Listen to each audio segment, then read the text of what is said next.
Welcome back to the 5th edition of the Ohio Mossville at the Line. I'm Nathan Kopp, joined today by Jim Finley. In this episode, we're going to bring you up to speed on some of the top performances from league and the district meets, talk about the regional meets coming up, and give you some information on some summer camps that are coming to help you become a better track athlete. Nate, this is always my favorite time of the year.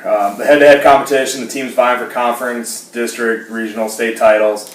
I love the pressure-packed situations and the fight-till-you-die attitude and mentalities of these athletes that are vying for these fourth and final spots from each region.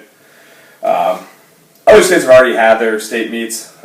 Down south, even Pennsylvania's already had their state meet. Ours is still 2 weeks away, though, so we got a lot of good performances yet to come. And hopefully some good weather goes along with that. Hey, it's supposed to be beautiful this week in the 80s. Since our last At the Line video, there have been 22 new Ohio number 1 marks set, or U.S. top 10 marks. Let's run down some of the top performances, Nate, from this past week. Let's start in the Piqua district. Got a lot of Twitter buzz over the weekend. Tippecanoe Sam Morton went after a sub-9 3,200 meters and came up just short, finishing at 9 minutes, .78, but beating the field by nearly 42 seconds. Very impressive. And in the throws, Dylan Dyke of Waverly is chasing the Division II shot put record. At the Washington Courthouse District, Dylan heaved the 12-pound ball 64 feet 2.5 inches to take over the top spot in Ohio and to climb to the number 4 spot in the U.S. rankings. Dylan is within striking distance, just 6 inches away from that Division II record. Annie Heffernan of St. Ursula Academy continued her distance dominance. At the Winton Woods District, Heffernan won the girls' 1,600 meters race by 20 seconds with a time of 4:50.34 to improve her Ohio leading time. Rhea Greasy and Lincoln cruised to a 21:40 in the 200-meter dash at the Darby District 2 meet. At the Darby District 1 meet, Newark's Anthony Johnson posted a 1:50.92 in 800 meters. And Jim, there was a lot of buzz on Twitter about what was more impressive, Johnson's 1:50.92 in the 800 or Wharton's 32.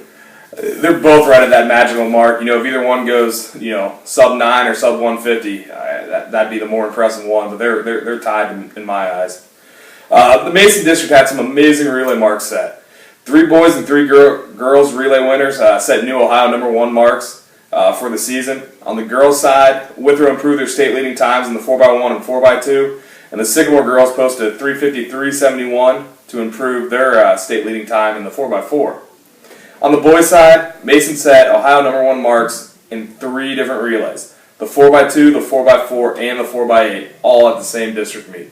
That Dayton Regional is going to be pretty hot, Jim, in boys and girls relays. Oh, it's going to be tight to get that 4th spot. Just making finals is going to be impressive. It's going to be handoffs and who wants the most.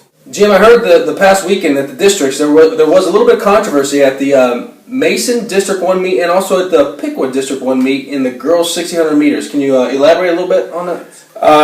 There was, Nate. At Piqua, they lined them up in the wrong stagger and then just continued to let them run. Some of the coaches were trying to stop it before the race.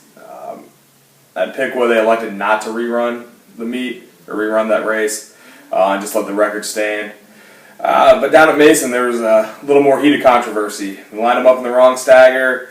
I told them they couldn't break until the second turn, which in the 1,600 in Ohio, usually you break at the first turn. Girls stayed in their lanes and their alleys, and some had to run 30, 40, 50 extra meters.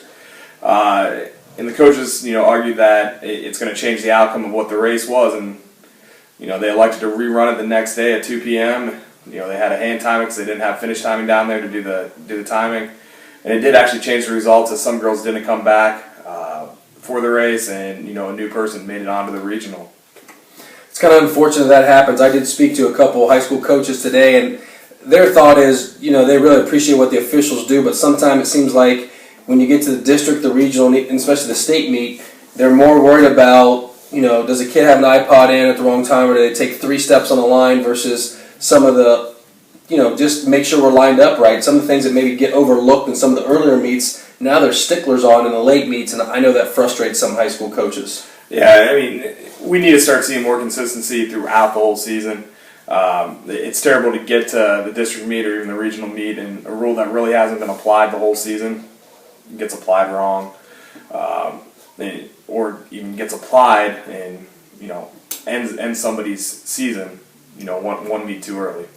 I think it was Pennsylvania this past week at their state meet. They had the number one team in the state got disqualified because the judge, in his view, said that their exchange was out of the lane. Well, come to find out, picture evidence and video evidence showed it wasn't even close. It was actually another team, but because they don't allow them to go back and look at video or picture evidence, that team was still disqualified. A team that had lost, I believe, in the 4x1 all year, Jim. Yeah, it's a shame to see, but mistakes like that do happen. It's a thankless job being an official, but let's do our best. The technology's there, let's use it. Yeah, definitely.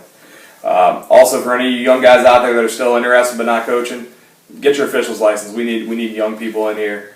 A lot of our officials are getting older and about ready to retire, so get your officials license, make some money on the side, and help out the cause. If you need to find out where to go to get your license, please email us at Ohio Mile Split. We can help you with that. Jim, as we are winding down the season, what can athletes do this summer to make them better for next year? The two biggest things kids can do is to compete over the summer or go to a camp. Camps are great. There are overnight camps. There's commuter camps all throughout the state. You can find camps for all events in track and field, from the throws, the exterior distance, jumps and sprints, even pole vault camps are all over the state. We've had some great camps start advertising with us lately to get the word out about their camps. Akron University runs a great camp across all events in the summer. Go to their webpage, check it out. If you're especially up in that area, or if you're an interested recruit, it's a great way to get the coaches to be able to see you. Another great place, Spire up in Geneva, has an absolutely fantastic campus. It's actually just been named a new U.S. Olympic Training Center. They got on-site, hotels or dorm rooms. They got great, food service there, where they actually, create high-quality meals for the athletes that are going there. There's a Michael Johnson Speed Camp Center there too that will look at you biomechanically and tell you how you can improve. And they got camps for throwers, jumpers, distance runners, sprinters, everything across the board. You can even get individualized training from some of their staff. If you're a pole vaulter, make sure to check out either Watkins Pole Vault camps in Central Ohio or the Jan Johnson Sky Jumpers camp hosted in Centerville High School. Near Dayton, Ohio. Jan Johnson's a great guy, great big guy in the pole vault, and he's going to work with you and try to get you better. And for you throwers out there, the John Godina World Throw Center camp is coming back to Tiffin University for a second tour. Heard absolutely phenomenal things about this camp. Kids walked away very impressed, already improving their throws. 2-3 feet in the shot put. 7, 8, 10 feet in the discus throw. Get to learn javelin, get to learn hammer too. That might make you more marketable once you graduate. What about getting in some meets over the summer? That's another great idea. There's a lot of all-comers meets around the state. I know Yellow Springs hosts some. I think there's some up in the Columbus area, even up in the Akron area. I've seen some. They're low-key. You get to compete against people not necessarily in your age group, but you get a run, you get a time, you get a mark. You can also go to USATF sites and find meets there. There's national level meets, and there's also local and state association meets. Go to the Ohio USATF site, find the meets in your area, qualify on. For all you hammer throwers out there, make sure to sign up for the second annual Ohio Mile Split High School Hammer Competition. It's going to be held Sunday, June 9th, the Sunday right after the state meet, at Ohio Wesleyan University in Delaware, Ohio. It is a short drive from Columbus. Come down and check out all the throws competitions at the state meet on Friday and Saturday, and then stay overnight and head to Delaware in the morning. We got great people coming in. Dylan Dyke, along with Max Lydom, are both pushing the 200 barrier. Hopefully we're going to get Erin Zadella there. You watching, Erin? And Erica King's already signed up and committed. She's at 170 feet. Final tune-up before Junior Nationals, or also get a Junior National qualifying mark, along with just a chance to throw the hammer, which we don't have a lot of opportunities in Ohio. Jim, before I get to the Twitter, tell us a little bit about the Midwest Meet of Champions. We've seen that this week posted on the Mile Split page and on Twitter. What is the Midwest Meet of Champions, and who can participate in that meet? Glad you brought that up, Nate, and I almost forgot about that. Seniors, make sure you sign up for the Midwest Meet of Champions. What it is a 3-state meet, all senior all-star meet. It's Ohio against Michigan against Indiana. Top 3 athletes that sign up or are selected I get to compete there. It's always a great trip. We meet down in Columbus. We take a bus over to Fort Wayne, Indiana this year. Stay on campus there. Get to compete against some of the best people in the Midwest. And it's an opportunity to represent your high school, your state one last time. And it's also the last place that you can get a Ohio record.